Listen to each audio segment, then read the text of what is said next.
आज हम लोग कुछ और इंटरेस्टिंग करेंगे,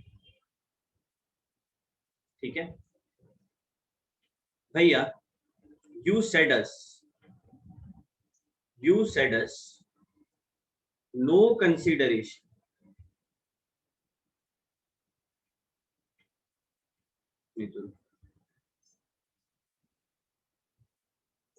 भैया you said us stranger to a consideration allowed होता है। अगर भैया कोई थर्ड पार्टी है जो पेमेंट देना चाह रहा है और आप उससे ले रहे हैं तो अलाउड है, stranger to a consideration allowed होता है। And when I was teaching you guys about this topic कि कोई थर्ड पार्टी तुम लोग को पढ़ा रहे हैं बट पैसा तुम्हारे पेरेंट्स देंगे, गार्जियन देंगे, अलाउड। इसी टाइम पे हम बोले थे एक बात, stranger to a contract is not allowed. Contract का कोई अगर स्ट्रेंजर है, बाहर का आदमी है, तो वो allowed. Late me show you how, ठीक है। I am giving you an example जिससे ये पॉइंट क्लियर हो। मानो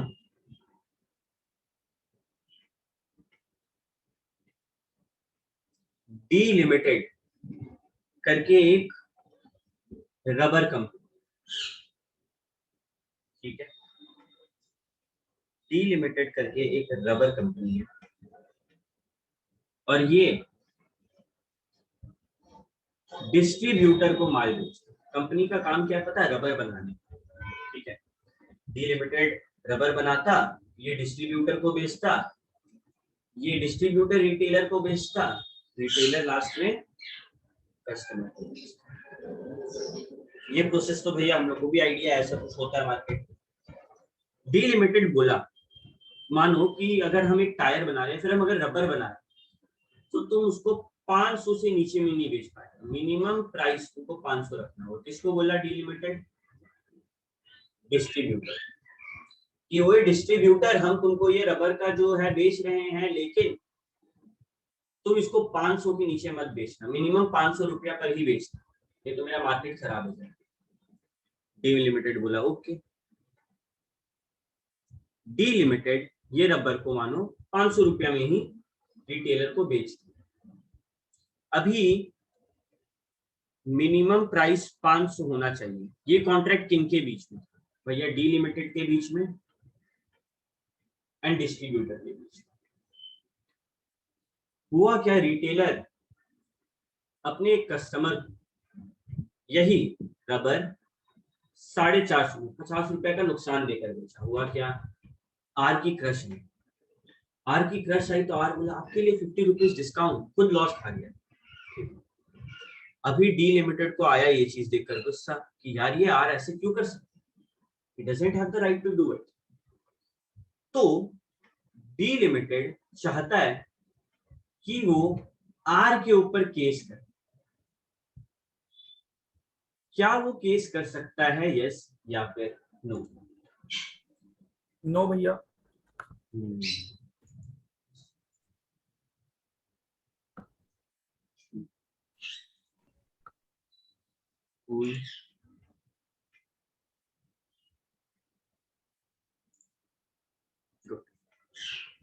तुम लोग को पहले से पता नहीं कर सकता है, क्यों?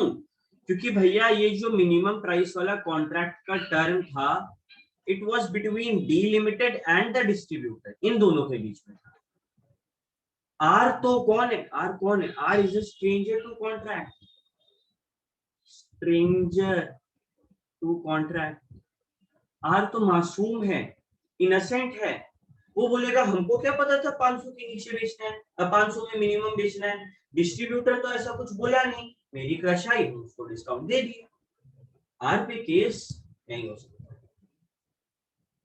ओके कूल, यहां तक तो तुम लोग कि भैया stranger to a contract allowed नहीं। अरे इसका 1000 एग्जाम्पल है, 1000 एग्जाम्पल। कुछ सोचो, तुम लोग गए सब्जी मंडी सब्जी लेने, ठीक है, सब्जी जो है वो खराब निकली।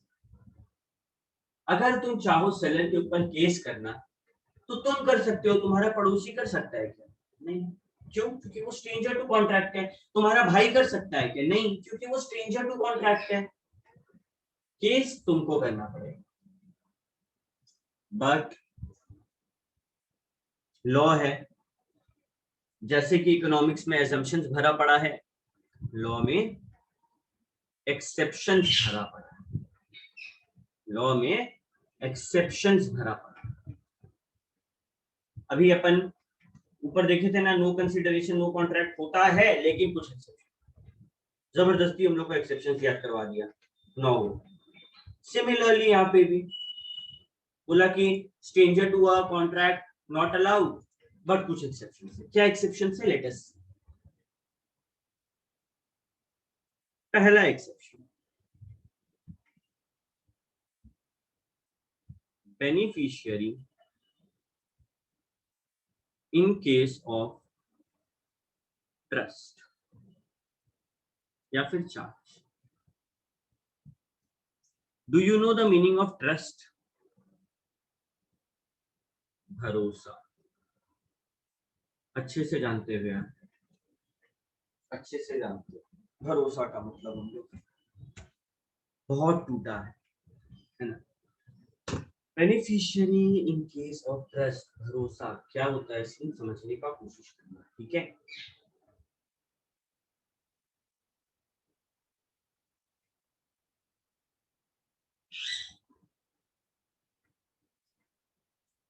यहां पर एक डोनर, डोनर बोले तो मानो टाटा, टाटा जो है उन्होंने मानो किसी ओल्ड एज हाउस के लिए डोनेट किया। क्या होता है, बहुत लोग जब बुजुर्ग हो जाते हैं तो उनके नालायक बच्चे उनको ऐसे ऐसे घर में छोड़ा, क्योंकि वो लोग से संभाले नहीं जाते, तो टाटा ने डोनेट किया ओल्ड एज हाउस को। बट लेट मी से, क्या ये बुजुर्ग लोग खुद मैनेज करता होगा इस हाउस को? नहीं भैया, कोई ऐसा आदमी बीच में होता होगा जो ये सब कुछ मैनेजमेंट देखता होगा। वो लोग तो बूढ़े हैं, वो लोग क्या बाहर मार्केट जाके सामान लाएंगे? नहीं, बीच में एक आदमी होता है जिसका नाम होता है ट्रस्टी, जिसके ऊपर टाटा जी ने भरोसा करके मानो 3 करोड़ रुपया टाटा डोनेशन दिए, एंड ही सेड कि ये पैसा ओल्ड एज हाउस में बुजुर्ग लोगों के लिए ही इस्तेमाल होगा। ट्रस्टी, मानो ट्रस्टी था माल्या, माल्या क्या किया, 3 करोड़ रुपया खा के बैठ गया। माल्या 3 करोड़ रुपया खा के बैठ गया। टाटा ने माल्या पर भरोसा किया, बट माल्या ने टाटा का भरोसा किया, और इस बारे में इनको आइडिया भी नहीं है, इनको पता भी नहीं। यहाँ जो बुजुर्ग लोग थे, यहाँ जो बुजुर्ग लोग थे, दे नोटिस, ठीक है, दे नोटिस है। और अब ये लोग चाह रहे हैं कि ये लोग एक सूट फाइल करें, मतलब केस करें माल्या के ऊपर। बताओ तो क्या ये लोग केस कर सकते हैं? सोचो और चैट में बताओ, क्या ये लोग केस कर सकते हैं? ये Anya gave the answer, Anya gave the answer, Allu की आंसर दिया, अनुष्ठी की आंसर दिया।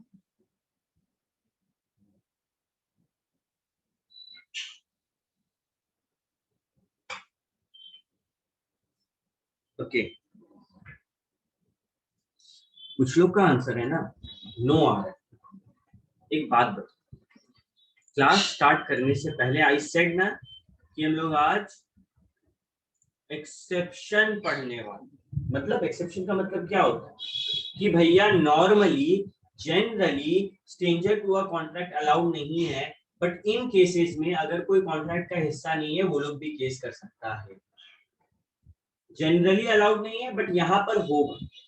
देखो ध्यान से, टाटा ने डोनेट किया माल्या को, टाटा डजंट हैव टाइम कि वो चेक करे मेरा 3 करोड़ रुपया सही से यूज हो रहा है। माल्या इस बात का फायदा उठा के मजे ले रहा था इस पैसे के। तो यहाँ पर ओल्ड एज हाउस वाले केस कर सकते हैं। ये ओल्ड एज बेनिफिट किसको मिलने वाला था इस पैसा? बेनिफिट किसको मिलने वाला? बेनिफिशियरी कौन था? यस, ओल्ड एज वाले लोग वाज द बेनिफिशियरी। तो अल्टीमेटली बेनिफिट्स तो इन्हीं को मिलता, और अगर नहीं मिला तो they have the right to file a suit against Mallya. ठीक है, इस बात को याद रखना है ध्यान से कि भैया नॉर्मली कोई भी स्ट्रेंजर आके एरा गैरा आके केस नहीं कर सकता, बट यहाँ पे कॉन्ट्रैक्ट हुआ टाटा और माल्या के बीच में। कॉन्ट्रैक्ट ये था कि टाटा माल्या को पैसा देगा जो बेनिफिट में यूज होना चाहिए, किसका? ओल्ड एज हाउस वालों का। एंड माल्या ने यूज नहीं किया तो उनको पूरा हक केस करने हैं। ठीक है, they have the right to file a suit. Okay, आते हैं next point, family settlement.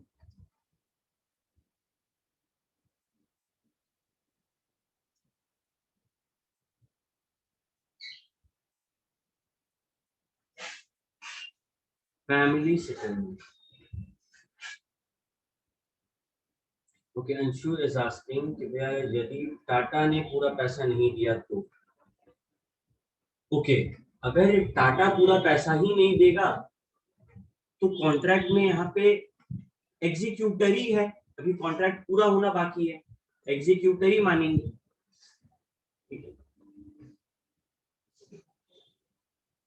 Family settle.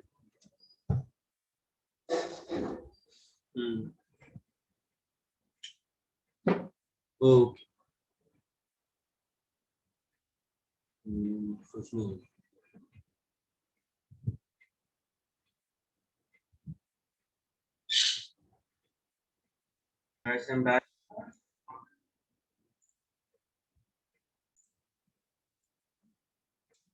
बात कर रहे थे अपन फैमिली सेटलमेंट के बारे में। फैमिली सेटलमेंट एग्जाम्पल, चलो धर्मेंद्र के। सर आप बता रहे थे कि डोनर अगर पूरा पैसा देगा ही नहीं ट्रस्टी को तो? वहीं पे आउट हो गए थे क्या? Yes sir. अच्छा, डोनर अगर पूरा पैसा नहीं देगा ना तो वो एग्जीक्यूटरी है, अभी होना बाकी है।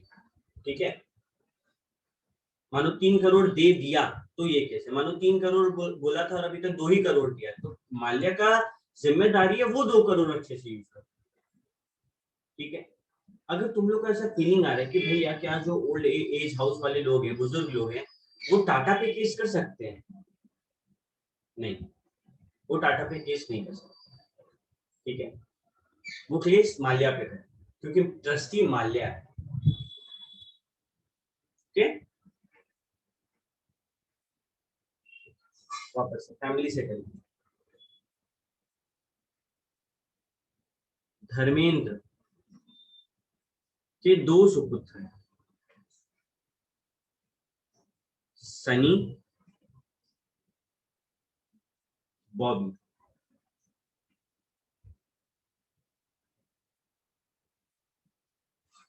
धर्मेंद्र जी का प्रॉपर्टी, एस्टिमेटेड प्रॉपर्टी मानो है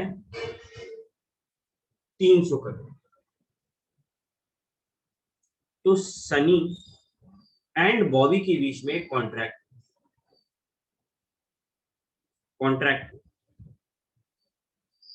कि ये जो 300 करोड़ है इसको हम लोग 60:40 के रेशियो में बांटेंगे। यानी कि 1 करोड़ 80 लाख सनी पाजी का, 1 करोड़ 20 लाख बॉबी पाजी। अभी क्या हुआ, सनी के 2 बेटे बनी और हनी। ठीक है, हुआ क्या, सनी पाजी का तबीयत खराब हुआ और सारा जो पैसा है वो धर्मेंद्र पाजी के पास है। पूरा 3 करोड़ इन्हीं के पास है। कॉन्ट्रैक्ट हुआ था सनी और बॉबी में कि हम लोग थोड़ा थोड़ा करके ले लेंगे, ठीक है। मानो धर्मेंद्र जी भी सामने थे, यहाँ भाई तुम लोग को हम थोड़ा थोड़ा करके दे देंगे 60:40। अभी जब तबीयत खराब हुआ तो हनी सेड कि पापा का इलाज कराना है, दादू मेरे को पैसा चाहिए। एंड धर्मेंद्र जी जो है वो पलट गए, लेकिन पैसा नहीं। क्या हनी धर्मेंद्र जी के उस पैसे के लिए केस कर सकता है? सोच के बताओ।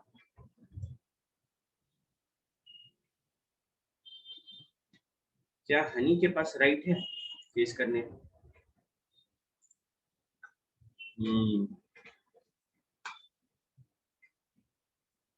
गुड जी भैया, बिल्कुल केस कर सकता है, क्योंकि ये केस है फैमिली सेटलमेंट का।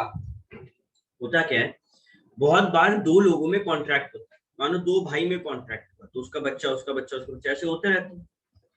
जब बहुत बड़ा पैसा को लेकर कॉन्ट्रैक्ट होता है तो सवाल उठता है कि सिंपल सा बात है, ए और बी में केस हुआ, कॉन्ट्रैक्ट हुआ था, दोनों भाई।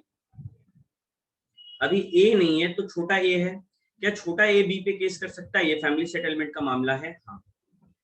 बट छोटा ए तो कॉन्ट्रैक्ट का हिस्सा था ही नहीं, डजंट मैटर, वो केस कर सकता है। He has the right to file a suit against the other person. ठीक है, समझ आया तो यो करो, नहीं समझ आया तो डाउट पूछो।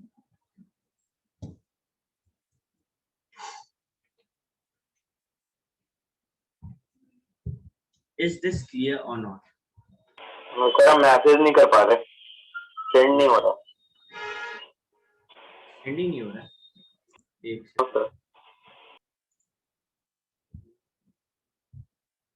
देख, अभी हो रहा है।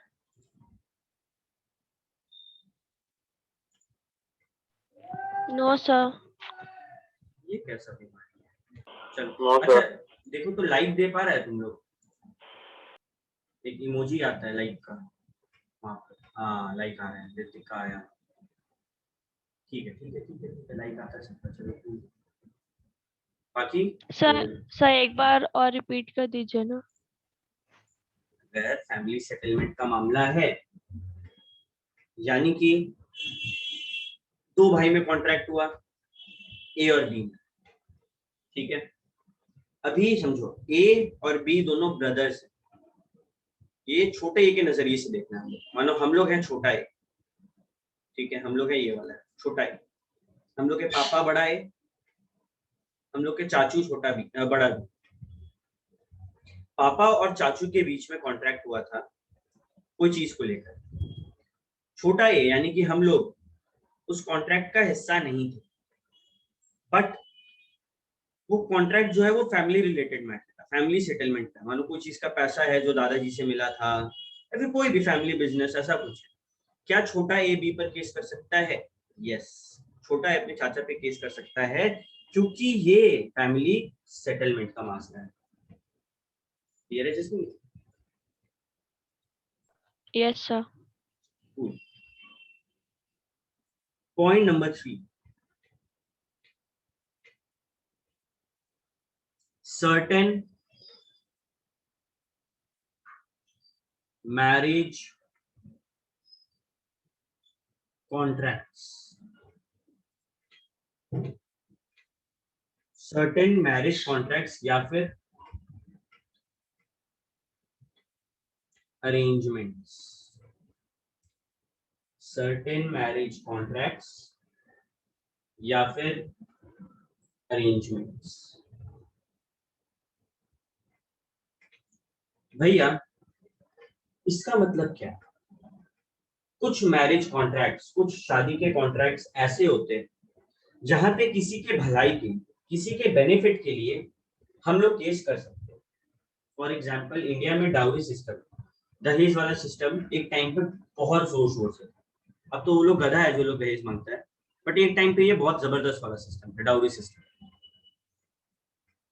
इसमें क्या होता है, जो सासू माँ होती है वो अपनी बहू को ताना मारती है, स्टार्टिंग में ताना मारती है कि तुम अपने ससुराल, अपने मायके से कुछ लाई क्यों नहीं, अपने पापा जी के घर से कुछ लाई क्यों। और यही ताना धीरे धीरे वायलेंट होता है, ठीक है। सासू माँ टॉर्चर कर रही है, लोग परेशान कर रही है फिजिकली, मेंटली, इमोशनली, हर तरीके से, और बहू केस नहीं करना चाहती। क्यों? क्योंकि इसका पति तो परमेश्वर है, और परमेश्वर की माँ पे केस कैसे करे? तो ऐसे केसेस में इसके बेनिफिट के लिए ये बच्ची के जो पापा हैं, he can file a suit against their family.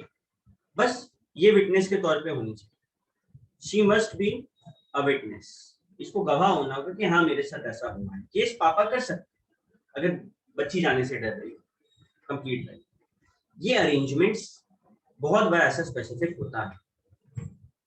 ठीक है, क्लियर है? तो थम्स अप दो।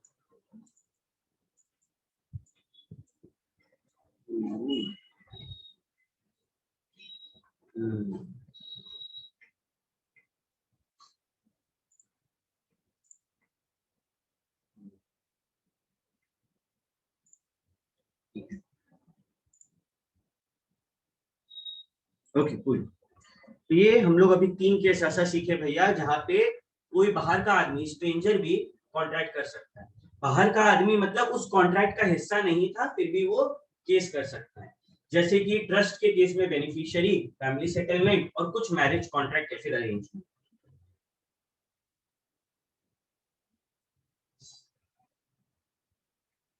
ओके, अमन इज आस्किंग कि भैया इसका और कोई एग्जांपल भी हो सकता है? हाँ अमन, हो सकता है, इसका और भी एग्जांपल है। जैसे कि सिंपल ये जो केस है ना मैरिज वाला, इसमें कोई भी बाहर का आदमी केस कर सकता है अगर किसी का बेनिफिट का बात, किसी का भलाई का बात के लिए कोई भी आदमी केस कर सकता है। सबसे कॉमन एग्जांपल ये डाउरी वाला। ऐसा बहुत सारा केस होता है जब जो मैरिज में तो सिर्फ दुल्हन नहीं होती ना, दूल्हा भी होता है, मेल फीमेल होता है। ठीक है, आजकल तो सब में हो रहा है, बट जनरली मेल फीमेल होता है।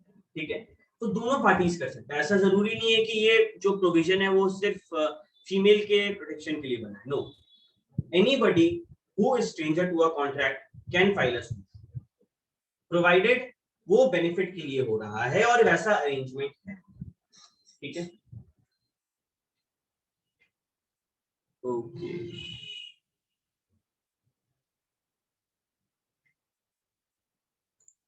आते हैं पॉइंट नंबर 4, असाइनमेंट्स।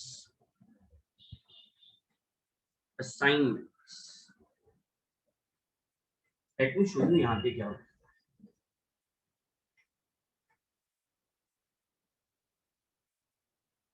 हुआ क्या, मानो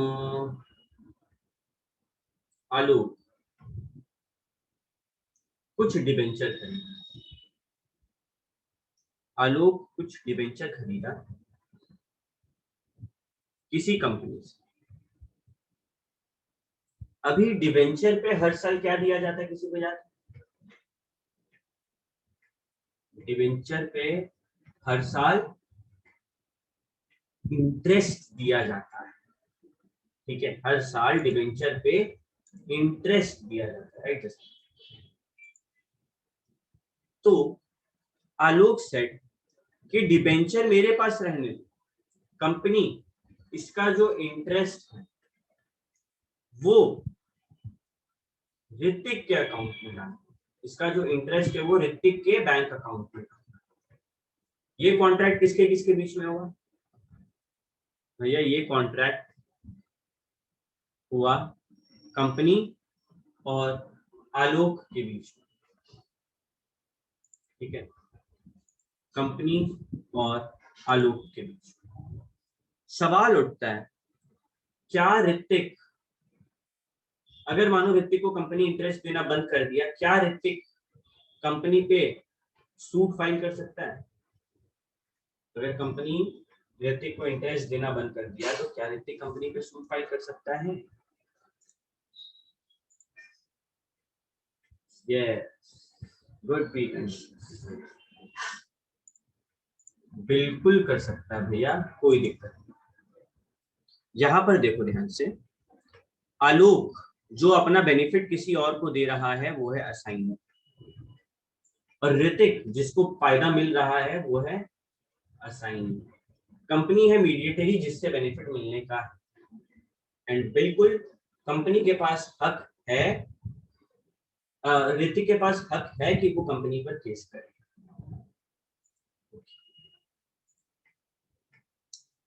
ठीक है, असाइनमेंट वाला कॉन्सेप्ट क्लियर है सबको? थम्स अप दे दो।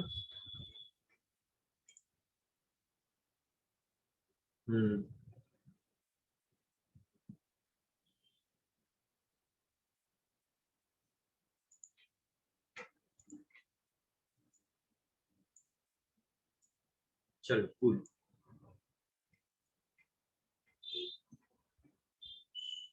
अमन क्लियर है ना तेरे को?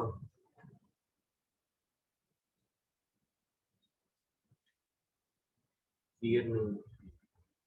क्या फंस का? अनम्यूट करके बता कहाँ डाउट हो। भैया ये हार्दिक कैसे मतलब कर रहा है एज एन, वो थोड़ा मिस कंफ्यूजिंग लग रहा है। देख, तुमको हम समझाते हैं तुम्हारा ही नाम से, ठीक है? मानो ऋतिक के जगह पे अमन है। आलोक कंपनी को बोला कंपनी डिवेंचर हम तेरे से ले जाए, बट इसका जो इंटरेस्ट है वो अमन का बैंक अकाउंट में आते जाना चाहिए। अमन स्ट्रेंजर है, कॉन्ट्रैक्ट हुआ आलोक और कंपनी के बीच। अमन तो बाहर का आदमी है जिसको सिर्फ और सिर्फ इंटरेस्ट से मतलब। आलोक अपना हिस्सा का इंटरेस्ट अमन के नाम पर असाइन कर। अगर कंपनी अमन को पैसा देना बंद कर देगा तो क्या अमन डायरेक्टली केस नहीं कर सकता कंपनी के ऊपर? सोचो अमन, तुमको ऐसा नहीं लगेगा तेरे साथ कुछ गलत हो रहा है? तुमको फोकट का पैसा नहीं मिल रहा है, आलोक फोकट में नहीं दे रहा, वो इंटरेस्ट हो सकता है तुम लोग के बीच में कुछ पैसा का लेन देन हुआ होगा, कोई उधार का लेन देन हुआ होगा, कोई बिजनेस हुआ होगा। जरूरी नहीं है कि फ्री में दे रहा हो पैसा, तुमको इंटरेस्ट कंपनी दे, तुमको खाली इतना ध्यान रखना। तो इंटरेस्ट कंपनी दे रहा है तो हम तो आलोक से ना बस मतलब पूछेंगे ये चीज कि क्यों? मतलब हम कैसे? सोचो, तुम ही सोचो। आलोक को क्या पता कि कंपनी इंटरेस्ट क्यों नहीं? तुम सोचो, नॉर्मल प्रोसेस, तुम आलोक के ऊपर केस करेगा, फिर आलोक कंपनी के ऊपर केस करेगा, ये बेहतर है या फिर सीधे तुम कंपनी के ऊपर केस करे, ये बेहतर?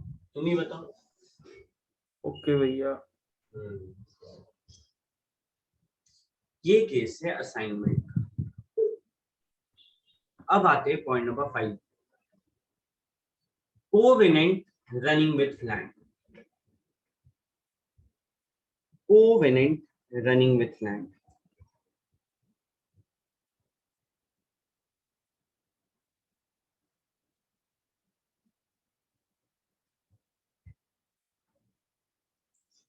ओके, सोचने तो इसका एग्जाम्पल।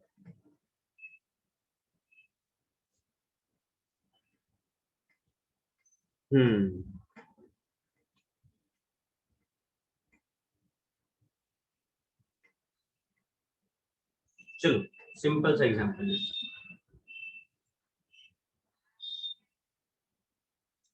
हैं। मानो ए के पास 5 एकड़ जमीन, ए के पास 5 एकड़ जमीन, ठीक है? ए जो है ये जमीन बेचता है बी, पूरा का पूरा 5 एकड़ जमीन ए सोल्ड कर दिया बी को। बी कौन हो गया? बायर। ए कौन हो गया? सेलर। कॉन्ट्रैक्ट तो ए और बी के बीच में हो रहा है, लेकिन जब ये जमीन ए बेच रहा था बी को, तो ए जो है वो बोल दिया कि भाई बी देख, मेरा बात को ध्यान से सुन, कुछ ऐसे मानो टैक्स हैं जो इस जमीन के ऊपर पे नहीं किया गया है, कुछ ऐसे टैक्स हैं जो इस जमीन के ऊपर पे नहीं किया गया है, तुमको ये पेमेंट करना होगा, तुमको ये पेमेंट करना होगा। बी बोला ठीक है, और बी खुश हो गया। क्यों खुश हुआ पता है? इसका बुद्धि देखो। बी सोच रहा है कि हम तो बायर हैं, टैक्स किसको पे करना? ए को। इनकम टैक्स डिपार्टमेंट या फिर कोई भी टैक्स डिपार्टमेंट अगर रख के बैंड बजाएगा तो किसका बजाएगा? ए को। हम तो आराम से चिल कर सकते हैं, कोई दिक्कत नहीं है। यहां पर आया लॉ। लॉ बोला कि तुम क्या सोच रहे हो, इनकम टैक्स डिपार्टमेंट तुम पर सीधा केस कर सकते हैं। बी बोलेगा मेरा तो उसके साथ वैसे कोई कॉन्ट्रैक्ट नहीं है, वो तो स्ट्रेंजर टू अ कॉन्ट्रैक्ट है। तो इसको डाल दिया गया एक्सेप्शन। बोला कि ऐसा कोई भी ड्यूटी होता है टैक्स के जगह, ऐसा कोई भी ड्यूटी होता जो पहले तो सेलर का था, अब सेलर अगर किसी को बेच रहा है तो वही ड्यूटी बायर का भी होगा। अगर कोई ड्यूटी सेलर का था और सेलर उस जमीन को बेच रहा है तो सेम ड्यूटी बायर का भी होगा, प्रोवाइडेड सेलर जो है उस ड्यूटी के बारे में बायर को बता दे पहले ही। ठीक है, let us read it from the book or view. In case of covenant running with the land, the person who purchases the land buyer with notice that the owner of land यानी कि जो seller is bound by certain duties affecting the land, कुछ duty है जो seller को निभाना था, और अब वो लैंड अगर बायर पास जा रहा है, सेलर का जिम्मेदारी है कि वो नोटिस दे दे कि भाई ये ड्यूटी तुमको भी निभाना पड़ेगी। ठीक है, किसी का मन में कोई सवाल नहीं है तो थम्स अप करो। तो देखें, उम्मीद तो है सवाल।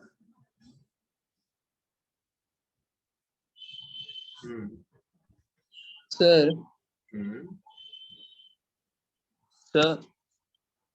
हाँ बोल। सर अगर ए बिना बताए बी को अगर लैंड बेच दिया कि उस पर टैक्स था लैंड पे, नोटिस नहीं किया, बी तो ए पे केस कर सकता है ना? पूछ रहा है कि भैया अगर ये नोटिस नहीं दिया तो सेलर बायर को नोटिस ही नहीं दिया तो उस केस में बायर बच सकता है। नोटिस देना जरूरी है। ठीक है, यस।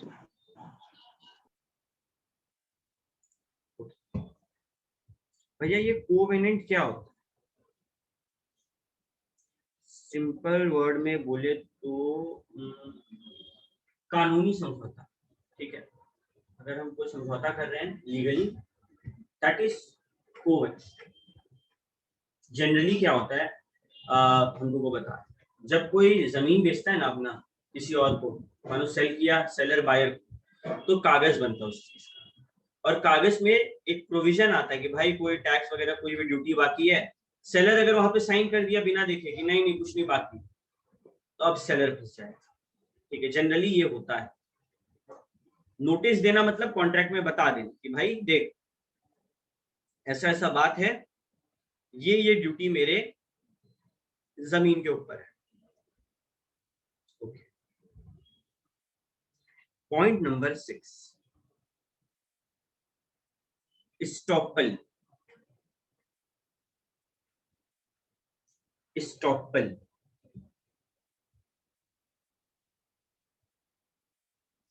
चलो let me show you again. इसका हम लोग पहले भी एग्जांपल कर चुके हैं, फिर करेंगे।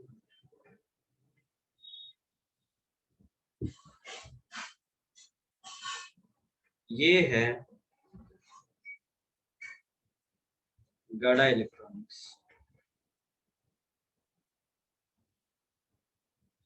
यहां पर बैठा हुआ है जेठालाल,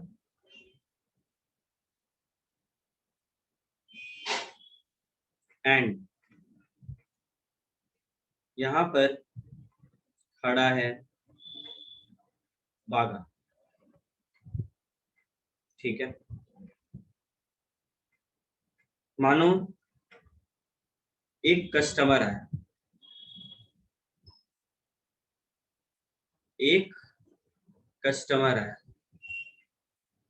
और जैसे ही ये कस्टमर गड़ा इलेक्ट्रॉनिक्स एंटर किया, बागा इस कस्टमर को बोलता है आइए हमारे शॉप में आइए। पहली नजर में कस्टमर को क्या लगेगा सुनकर? कि ये जो दुकान है ये किसका है, बागा का है, इसका ओनर कौन है, बागा है। क्यों, वो क्या बोला, बागा आइए आइए हमारे दुकान में। कस्टमर को लगा बागा ही मालिक है। जेठालाल ये सब कुछ देख रहा था, लेकिन वो सोचा अरे यार मेरे को तो बिक्री होने से मतलब है, बिक्री होने दो, ठीक है। बागा बोला ये मेरे दुकान आई है, कस्टमर दुकान गया, सामान खरीदा, बागा सामान बेच दिया, सब कुछ नॉर्मल है।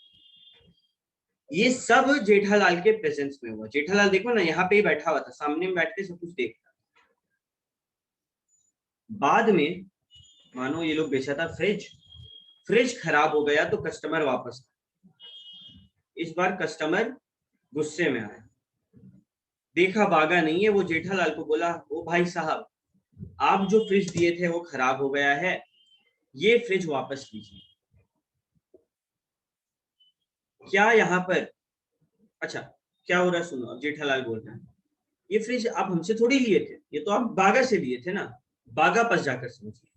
क्या जेठालाल जो बोल रहा है वो सही बोल रहा है? जेठालाल मुकर गया, बोला कि हम फ्रिज नहीं बनाएंगे, आप बागा से लिए तो उससे समझिए क्या जेठालाल सही बोल रहा है या फिर नहीं। यस या सही No, बोल sir. रहा है तो यस, गलत बोल रहा है तो नो। ओके नो, गुड, जवाब तो आया मेरे पास। बिल्कुल गलत बोल रहा है भाई।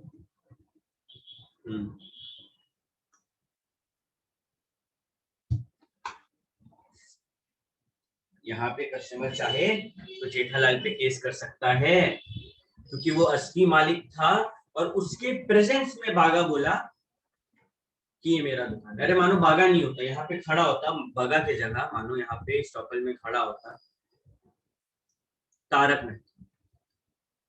तारक मेहता तो एजेंट भी नहीं है जेठालाल का, दोस्त है, मित्र है, और वो जेठालाल के सामने बोलता आइए आइए मेरे दुकान में, क्या लगेगा? कस्टमर को लगेगा तारक मेहता का दुकान है। बाद में गया देखा तारक मेहता नहीं, कस्टमर जेठालाल पे चिल्ला रहा है। जेठालाल बोला हम पे क्यों चिल्ला रहे? तो कस्टमर बोलेगा ये है लॉ ऑफ स्टॉपल, इसको बोलते हैं लॉ ऑफ स्टॉपल या फिर लॉ ऑफ होल्डिंग आउट। आप जो मालिक हैं आपके प्रेजेंस में हम उसको जब मालिक समझे, आप रोके क्यों? आपके प्रेजेंस में हम उसको मालिक समझे, why didn't you stop me? You should stop me right there. Customer का जो एलिगेशन है जेठालाल के ऊपर, दैट इज मैट। क्या तुम लोग को सर स्टॉपल समझ ऐसे में आया? भी भैया जो कस्टमर है ऐसे भी तो वो कस्टमर गड़ा इलेक्ट्रॉनिक्स का है, वो भागा या जेठालाल का नहीं है। तो क्या बोलना चाह रहा हूँ? बोल तेरा हमको क्वेश्चन नहीं समझ। भैया ये बोलना चाह रहे मतलब जो कस्टमर है वो तो गड़ा इलेक्ट्रॉनिक्स है, ना जेठालाल का है ना वो भागा का है। तुम्हारा कहना है कि वो केस गड़ा इलेक्ट्रॉनिक्स पर करना चाहता है, राइट? हाँ हाँ मानो गड़ा इलेक्ट्रॉनिक्स रजिस्टर्ड नहीं है तो ओके। ऐसा cases normal day to day life में बहुत सारा होता है। स्टॉपल वाला कि दुकान में कोई और खड़ा था, वो मालिक बन के बेच दिया दुकानदार के सामने, अब क्या करें? चलो दुकान हटाओ ना, मानो मेरा गाड़ी, स्टॉपल का एक और एग्जांपल देते हैं।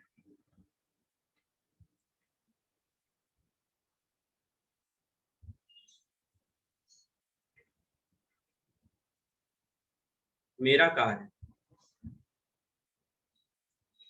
माई कार, ठीक है। ए जो है, एक सेकंड में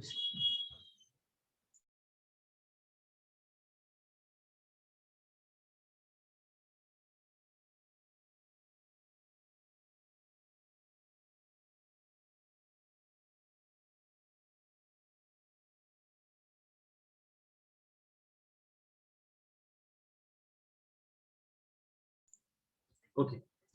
मेरा गाड़ी, मेरे को मेरा गाड़ी बेचना है। हुआ क्या, तानिया तनु मेरे पास है, तानिया तनु दोनों मेरे पास आई, बोली भैया भैया मेरे को आपका गाड़ी खरीदना है। और तानिया तनु को जो है ए जानता था। ए और तानिया लोग जो है वो लोग फ्रेंड्स थे, ठीक है।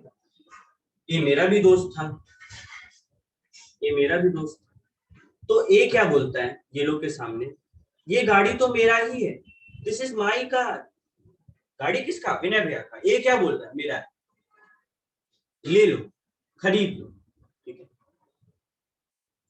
ये बात मेरे प्रेजेंस में हो रहा है ना, मेरे रहते हुए मेरे सामान का ओनर कोई और बन रहा है, और अगर हम चुप हैं तो ये स्टॉपल है। हम चुप इसीलिए है ताकि कॉन्ट्रैक्ट हो जाए, मेरा गाड़ी बिक जाए। गाड़ी कल को खराब होगा तो ये लोग किसके पास जाएंगे? तान्या मेरे पास आएंगे, क्योंकि वो गाड़ी मेरा है। अगर वो ए के पास जाएंगे तो ए क्या बोलेगा? वो तो मेरा दोस्त था, हम तो बेचने के लिए ऐसे करते। मेरे पास ही आइए, मेरे पे केस कर सकती है। नॉर्मली कॉन्ट्रैक्ट किसके बीच में हुआ भैया? कॉन्ट्रैक्ट हुआ ए और तानिया लोग के बीच में, तनु लोग के साथ। लेकिन जब केस होगा तो आपके ऊपर होगा। क्यों? गाड़ी आपके नाम पे, असली सेलर आप थे, आप तो बेचने दे दिए। Is this concept clear to all of you? हम सब तो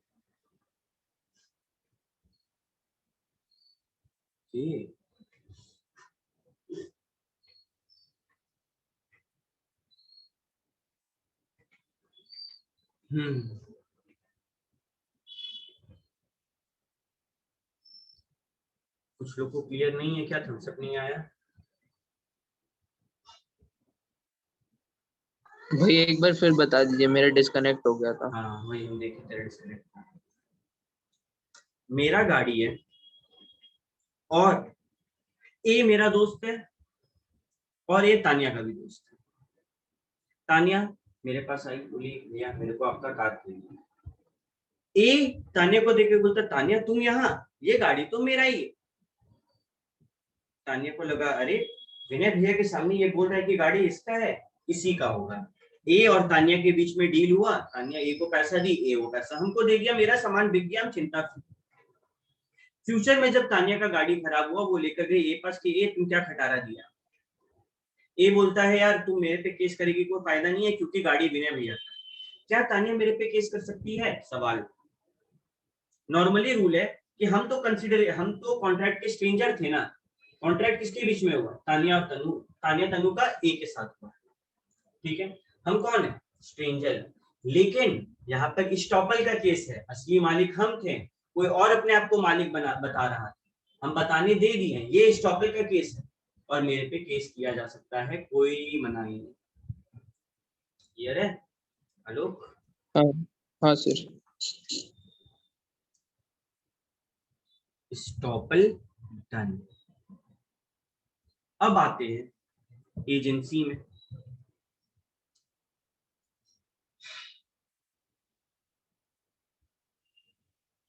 पॉइंट नंबर 7, एजेंसी। अब अपन पढ़ेंगे एजेंसी। एजेंसी का क्या सीन है समझो। मानो हम जो है, I am a silk merchant. Silk merchant मतलब मेरा जो है सिल्क के कपड़े का काम। भैया इतना फैंसी काम क्यों सोचे आप, बताते।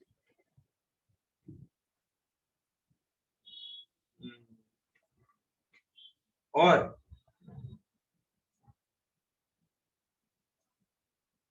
ये है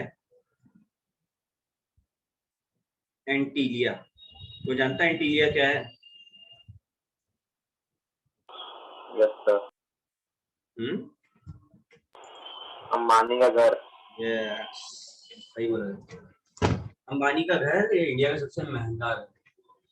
तो इसमें सिल्क के कपड़े का कुछ काम था। तो व्हाट आई डिड वाज, मैंने सोचा चलो ठीक है, यहाँ पे सिल्क का जो काम है वो हम करवा देते। तो अंबानी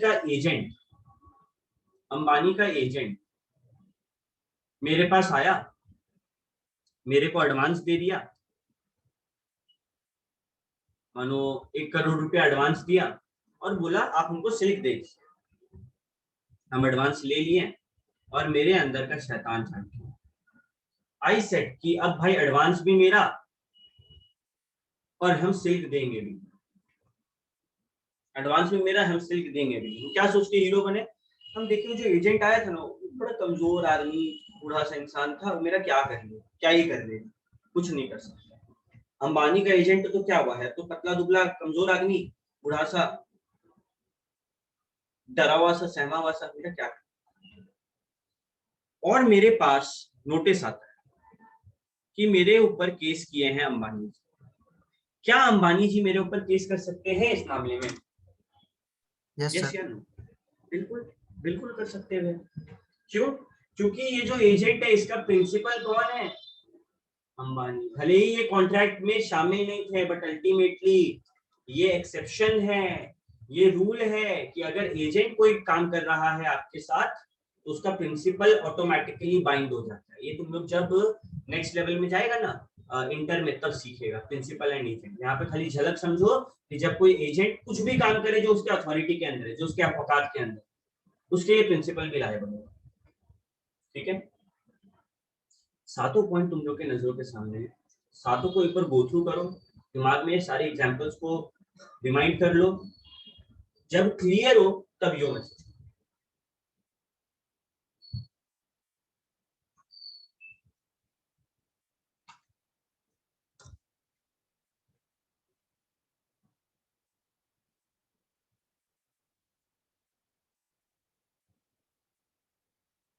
ये बहुत इंपॉर्टेंट है, सबको अच्छे से समझो। एक भी डाउट है पूछो, I help you out, doubt में नहीं रहने का।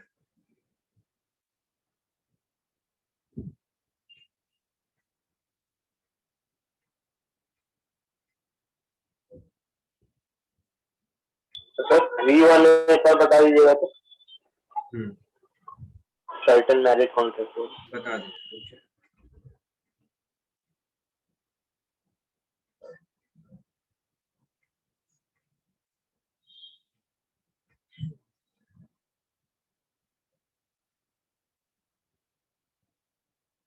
बाकी सबको भी कर लेने दे, एक बार सबका यू आ जाने दे, फिर सारा डाउट हम एक बार में डिस्कस करेंगे। सर 1 नंबर एक बार थोड़ा बताओ। सारा अपना डाउट मैसेज कर दो तुम लोग, 1 नंबर 3 नंबर तो मैसेज करो जिसका जो डाउट है, और जिसको क्लियर है वो यो मैसेज करो।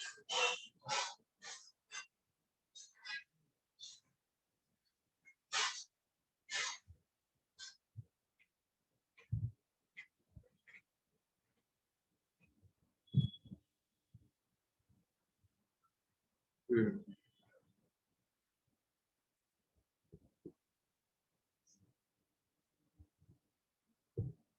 1 3 4 3 डाउट आया अभी।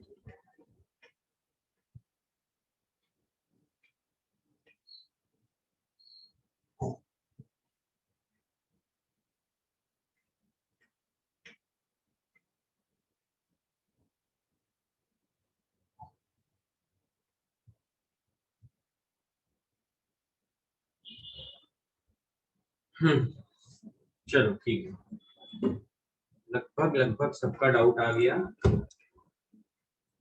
1 beneficiary in case of trust और charge. Let me show you again another example. एक कॉलेज है जिसमें स्टूडेंट्स पढ़ते हैं, सारे स्टूडेंट्स 18 के ऊपर है, कॉलेज है। अंबानी कुछ डोनेट किया कॉलेज को, बोला स्टूडेंट का भलाई के लिए यूज करना, कॉलेज वैसा नहीं किया। क्या स्टूडेंट्स केस कर सकता है कॉलेज के ऊपर? बेनिफिट स्टूडेंट को मिलना था ना, बेनिफिशियरी कौन था? स्टूडेंट। और उसको अगर बेनिफिट नहीं मिलेगा, he has the right to file a suit against college. College क्या किया? आधा लॉ पढ़ा, बोला ए तुम तो कॉन्ट्रैक्ट का हिस्सा है ही नहीं, साइड में बैठे रहो चुपचाप। क्या कॉलेज सही बोल रहा है? नहीं। Beneficiary in case of trust case कर सकता है। यहाँ पे ट्रस्ट किया था अंबानी कॉलेज के ऊपर कि वो भलाई में बच्चों का यूज करेगा, but college didn't do so, तो स्टूडेंट्स का हक है कि वो कॉलेज के ऊपर केस करें। Is it clear Anshu? Yes sir. C में किसको डाउट था एक बार बताओ।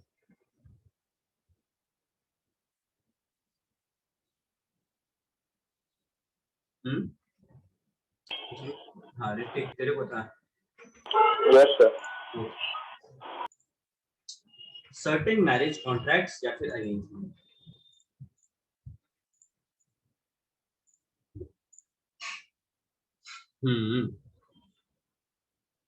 एक सेकंड, मानो ए का और सी का शादी हो, शादी हो। और जब शादी हुआ तो दोनों के बीच में कॉन्ट्रैक्ट हुआ।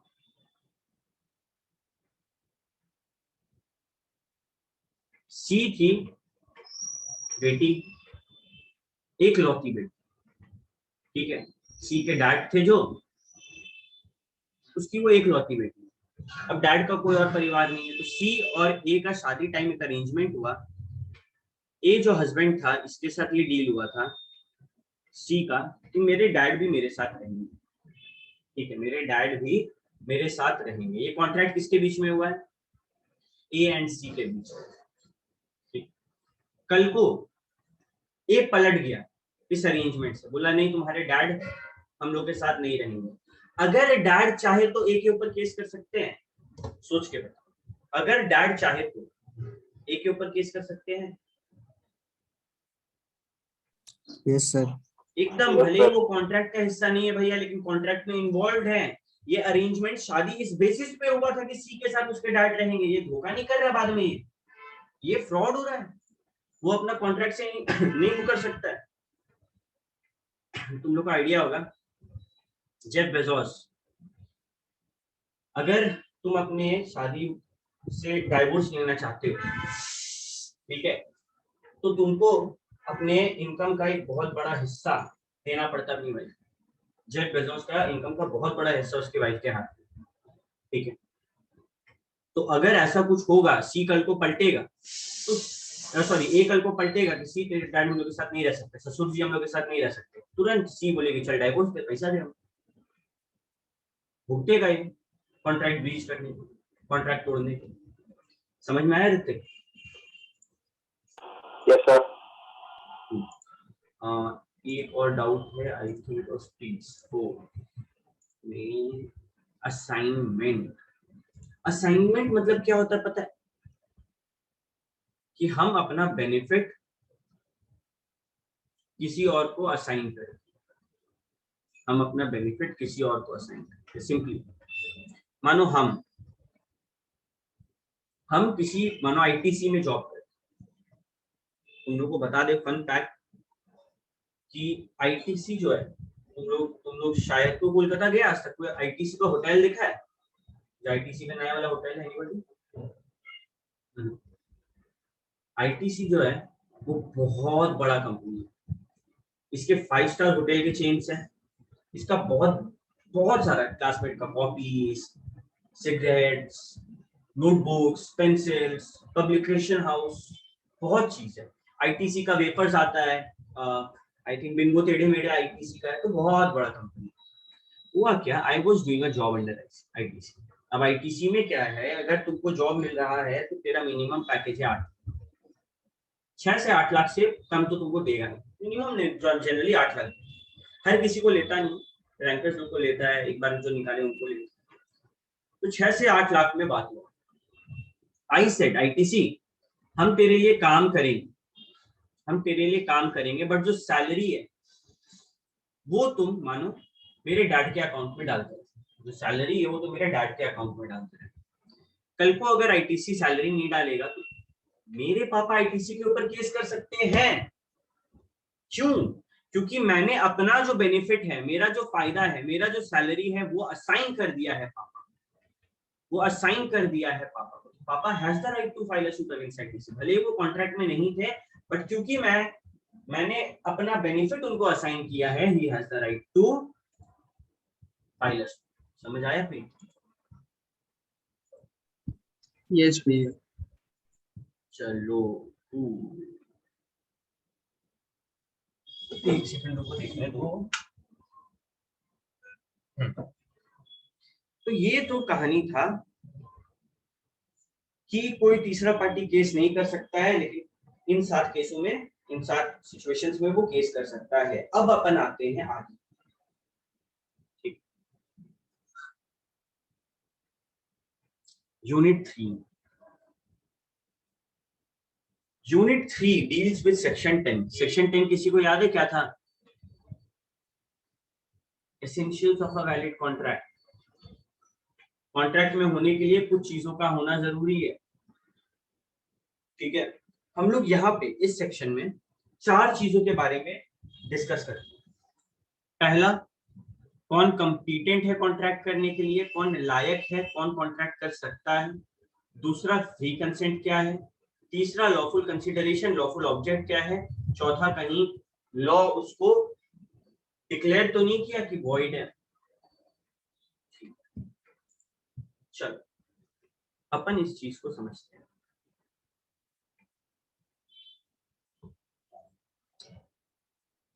सवाल उठता है कि भैया कंपीटेंट बोलो या फिर कैपेसिटी बोलो टू कॉन्ट्रैक्ट, कॉन्ट्रैक्ट कौन कर सकता है, कॉन्ट्रैक्ट कौन कर सकता है। 3 जन के बारे में हमने बात किया था जो कॉन्ट्रैक्ट कर सकता है। कोई है जो वो तीनों नाम बता सकता है?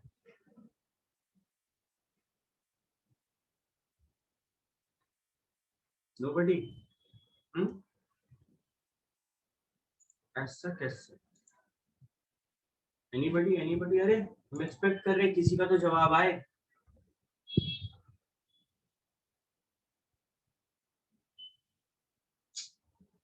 तुम लोग ये चीज पढ़ चुका है बच्चा, लोग पहले क्लास में, दूसरे क्लास में रिवाइज भी करवाए हैं। Upsetting, very upsetting.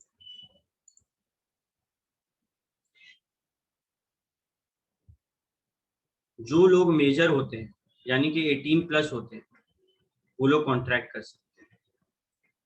जो लोग साउंड माइंड के होते हैं यानी कि समझदार होते हैं, अपने होशो हवास में होते हैं, वो लोग कॉन्ट्रैक्ट कर सकते हैं।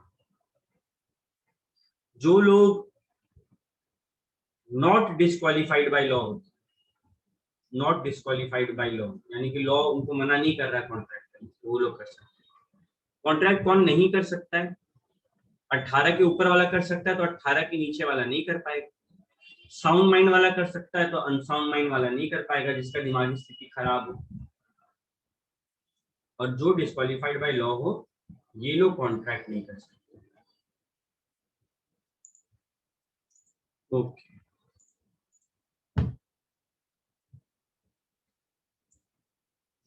कोई बात नहीं, नेक्स्ट टाइम थोड़ा ध्यान देना। कैपेसिटी टू कॉन्ट्रैक्ट या फिर कंपीटेंट टू कॉन्ट्रैक्ट, मतलब कौन कॉन्ट्रैक्ट कर सकता है। सबसे पहले हम लोग डील करते हैं इस सेक्शन से मेजर माइनर। अभी मेजर माइनर भी ना अलग अलग होता है, ठीक है। बाइक चलाने के लिए तो मेजर कब होगा बताओ चैट में।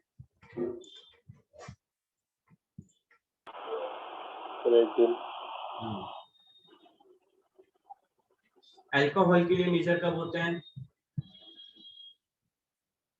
24 21। शादी के लिए मेजर कब होते हैं?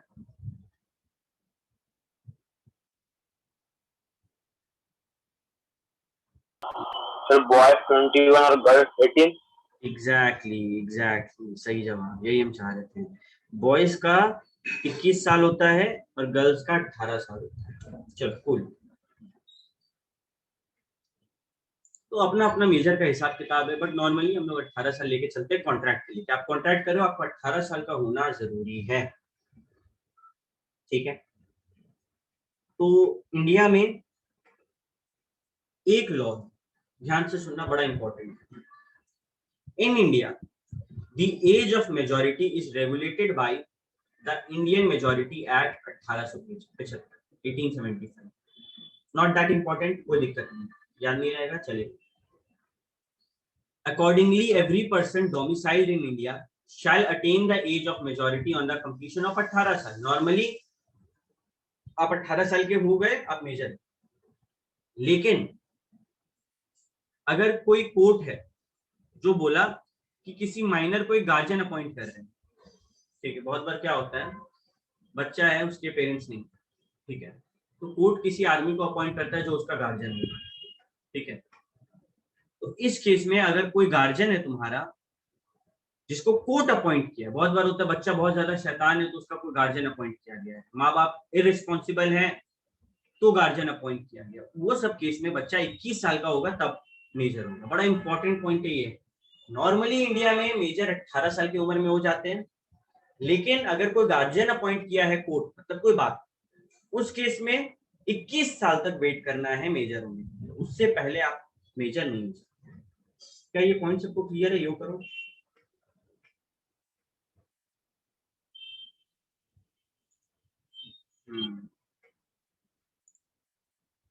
ठीक। अभी हम लोग क्लास को यहाँ पे रोकेंगे। रीजन, इसके बाद जो हम लोग मेजॉरिटी माइनॉरिटी इस चीज के बारे में पढ़ने जा रहे हैं थोड़ा कॉम्प्लेक्स, थोड़ा डाइजेशन में टाइम लगेगा। और आज हम लोग ऑलरेडी प्रीविटी ऑफ कॉन्ट्रैक्ट, जो कि भारी चीज है, वो दिमाग में घुसाए। तो I don't want you guys to get overloaded. हम लोग क्लास को यहाँ पे रोकेंगे, बट भाग गया देखो, क्लास रोकेंगे बोले नहीं कि भाग गया, कौन भागा देखो, ठीक है। But remember one thing, privity of contract का एक्सेप्शन बाय हार्ट याद होना चाहिए। नेक्स्ट क्लास हम किसी भी एक बच्चा को पकड़ के प्रीविटी ऑफ कॉन्ट्रैक्ट पूछ सकते हैं, ठीक है। 7 पॉइंट है, सातों का सातों अच्छे से बाय हार्ट याद करना है। प्रीविटी ऑफ कॉन्ट्रैक्ट का exceptions, this is homework for you guys. मिलते हैं नेक्स्ट क्लास, तब तक के लिए tata bye. Thank you sir.